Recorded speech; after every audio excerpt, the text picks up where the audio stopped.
o'rniga bizda yangi devor mebel. Ikkita shkaf, o'rtasi polka-polkali bo'ladi, arzon variantida. Xo'p, chustda biz stansiyaga kelganmiz. Bu tarafda yana televizorga joy tashab ketishgan, tepli polni o'sha annisini o'rash kerak, joyini. Ozgina TV tumbaga o'xshash bo'ladi. Biz mebel ishlarini qilib beramiz, panellarni keyin o'zlari qo'yib oladilar.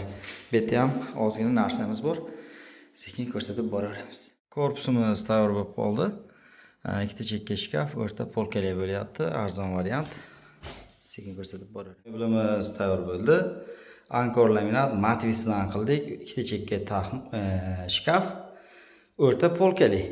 O'sha arzon variant. Orqasi devor holatida, oshxona vakuumli, qora turbali ruchkalar. Xo'p, ba'da TV zonamiz. Xo'p, tepli polni joyi o'rab qo'yildi. Ba'da 3 ta barli bo'ldi. Endi qolgan joylarini o'zlari qo'lamadilar. Biz mana shu holatda tayyorlab berdik. Xo'p, ikkita tomonimiz 6 million so'mga mana shu holatda tayyor bo'ldi. Qanaqa chiqibdi? Fikr mulohazalari kommentariyaga kutib qolamiz.